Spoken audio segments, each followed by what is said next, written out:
This is a GCSE AQA Chemistry question on the topic of bonding, and there's also some energetics in here as well.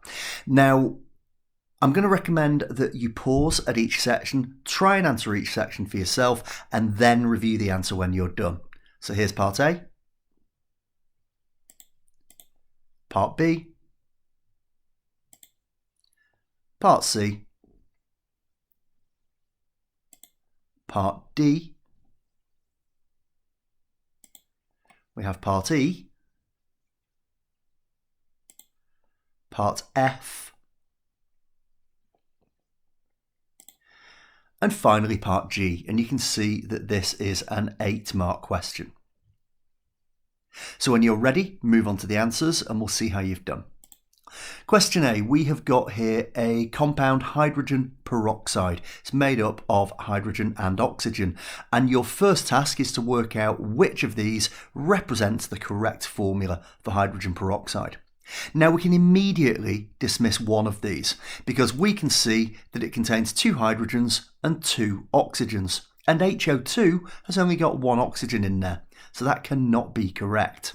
From there, we're then simply going to have to remember how chemical formulae are represented. The numbers are small and the numbers are done as subscript, not superscript. So we take the bottom answer, H2O2. Moving on to part B, what type of bonding is shown in figure 1? Well, let's take a look at it again. I've drawn it out here. We've got the H to the O to the O, and the O to the H. But most importantly here, H and O are both non-metals. Now, when we have a non-metal bonded to a non-metal, the type of bonding is covalent.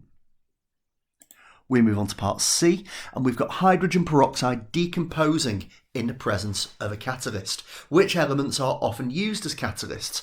Now, this is a straightforward factual recall question from notes and from your textbook and from all the work you've done across the 2 years. You simply have to remember that transition metals are commonly used as catalysts.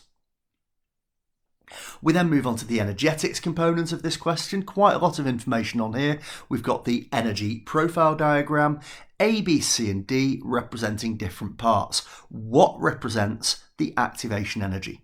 Now you've got to remember that the activation energy is what you must put in to initiate the reaction. And it's a little bit like getting over the hurdle. To get from A, which is the reactants, to D, which is the product, you've got to get over the hurdle and put the initial energy in. So the correct answer that we're looking for here as activation energy is B. Moving on, which shows the energy of hydrogen peroxide. So I've put the diagram up here again, and I've also included the equation. We can see here that hydrogen peroxide is the reactant. That's what gets broken down. So we're looking at the left-hand side, we're looking at A. Moving on to part F, the decomposition of hydrogen peroxide gives out energy to the surroundings. When something gives out energy to the surroundings, it causes the temperature of the surroundings to go up.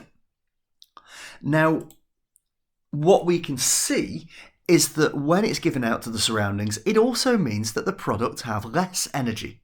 We can also see here that the energy change that we have here, which is actually represented as C, is negative. And when the energy change is negative, that means that we're dealing with an exothermic reaction.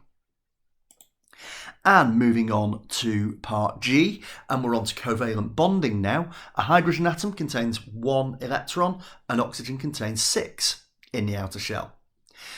Complete figure 3 to show a dot cross diagram. Well, we know that if hydrogen has 1, it will put 1 in for sharing and get 1 back. So I can immediately put my 2 in on the other side.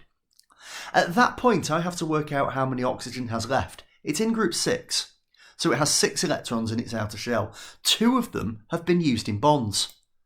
That leaves 4 more.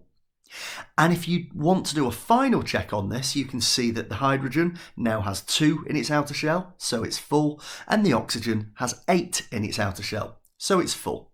And that takes us to the end of the question. Thank you for listening.